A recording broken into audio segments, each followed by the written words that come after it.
क्रिस्त में प्यारे भाई और बहनों, आज हम चालीसा का दूसरा रविवार में प्रवेश कर चुका है। इस सप्ताह के मनन चिंतन के लिए दिए हुए सुसमाचार भाग हम एक बार ध्यानपूर्वक सुने।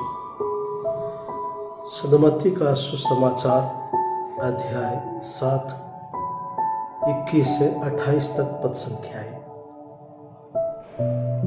जो लोग मुझे प्रभु प्रभु कहकर पुकारते हैं, उनमें सबके सब स्वर्ग राज्य में प्रवेश नहीं करेंगे। जो हमारे स्वर्गीय पिता की इच्छा पूरी करता है, वही स्वर्ग राज्य में प्रवेश करेगा।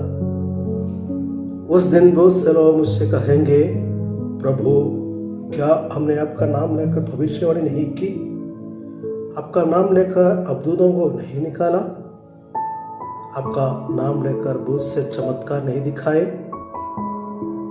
तब मैं उन्हें साफ साफ बता दूंगा, मैंने तुम लोगों को कभी नहीं जाना। कुकर्मियों, मुझसे दूर हटो। जो मेरी ये बातें सुनता और उन पर चलता है, वह उस समझदार मनुष्य के सदृश है जिसने चट्टान पर अपना घर बनवाया था। पानी बरसा, नदियों में बाढ़ आई, आंधियां चली और उस घर से टकराई, तब भी वह घर नहीं रहा, क्योंकि उसकी नींव चट्टान पर डाली गई थी। जो मेरी ये बातें सुनता है किंतु उन पर नहीं चलता, वह उस मूर्ख के सदृश है जिसने भालू पर अपना घर बनवाया। पानी बरसा, नदियों में बाढ़ आई, आंधियां चली और उस घर से टकराई। वह घर ढल गया और उसका सर्वनाश हो गया।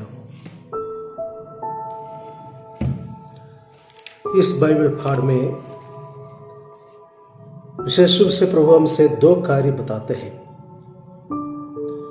स्वर्ग राज्य में प्रवेश करने के लिए क्या करना है। हम सबका लक्ष्य स्वर्ग राज्य है। सभी धर्म ये भी यही सिखाता है। अलग अलग नाम दिया गया है, मुक्ति, मोक्ष, आखिरा आदि। प्रभु कहते हैं स्वर्ग राज्य में प्रवेश करने के लिए स्वर्गीय पिता की इच्छा पर चलना है। प्रभु हमें जानने के लिए सिर्फ उनका नाम पुकारने से पर्याप्त नहीं है, वरन उनकी बातें सुनना और उसके आधार पर चलना है। इस बात को अच्छी तरह समझाने के लिए प्रभु ने 2 व्यक्तियों का उदाहरण हमारे सामने प्रस्तुत किया है। एक मनुष्य जो बुद्धिमान है, वह अपना घर का नींव चट्टान पर बनाया। दूसरा मनुष्य जो निर्बुद्धि है, वह अपना घर का नींव भालू पर बनाया। पानी बरसा, तूफान और आंधियां चली, दोनों घर से टकराई, लेकिन जो घर चट्टान पर बनवाया था उसे कुछ नहीं हुआ। जो घर भालू पर बनाया था, उस घर का सर्वनाश हो गया। यहां प्रभु उदाहरण के लिए यह सिर्फ 2 मकान का कार्य हमारे सामने रखा है, बल्कि हमारी जिंदगी है, हमारा व्यक्तित्व है ये घर, ये मकान। हमारे प्रभु और गुरु हमसे ये चाहते हैं कि हम भी उस बुद्धिमान मनुष्य के समान हमारे जिंदगी का नींव भी चट्टान पर बनाए, ताकि कोई भी तूफान, आंधियां आए, हम उस समय विचलित ना हो जाए। जब तक हम इस दुनिया में जीवित रहेंगे, छोटे छोटे तूफान और आंधियां आते रहेंगे, तब हिम्मत के साथ सबका सामने करते हुए आगे बढ़ने के लिए हमारा विश्वास रूपी नींव अच्छा गहरा होना चाहिए। हमारी आध्यात्मिक रूपी नींव सुदृढ़ होना चाहिए, नहीं तो बालू पर बनवाया घर का सामान गिरकर नष्ट हो जाएगा।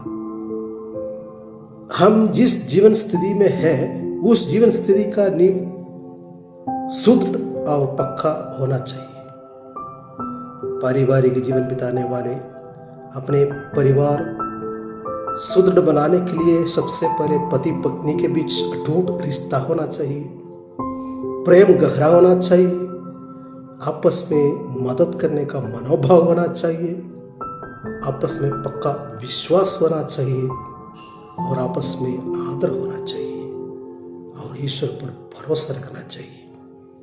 तब सभी प्रकार का समस्याओं को धीरज के साथ सामने करते हुए आगे बढ़ सकते हैं।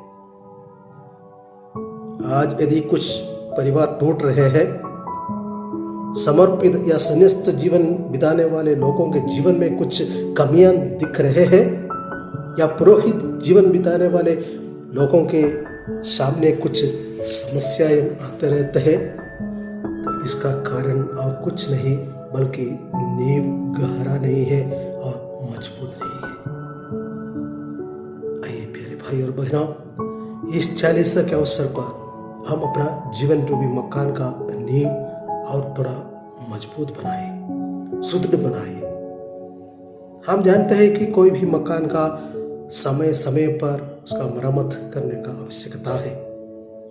ऐसा नहीं करने से ज्यादा समय तक नहीं रहेगा, गिर जाएगा। गिरने से बचाने के लिए मरम्मत करना जरूरी है। हम व्यक्तिगत रूप से जानना चाहिए किस एरिया पर हमें मरम्मत का जरूरत है, सुधारने का आवश्यकता है। वह जानते हुए हमारे जीवन में और थोड़ा सुधार लाने के लिए एक अच्छा मौका कलीसिया में दे रहा है ये उपवास काल में। आइए हम इस उपवास काल का सदुपयोग करते हुए और भी गहरा बनाए हमारा व्यक्तिगत जीवन का नींव और गहरा बनाए और सुदृढ़ बनाए, ताकि हम जो भी मुसीबतें, कठिनाई, दुख, तकलीफें आएगी उसको धीरज के साथ सामने करते हुए आगे बढ़ जाए, आगे बढ़ सकते हैं। इसके लिए हम प्रार्थना करें, इसके लिए प्रभु की अनुग्रह मांगे। धन्यवाद।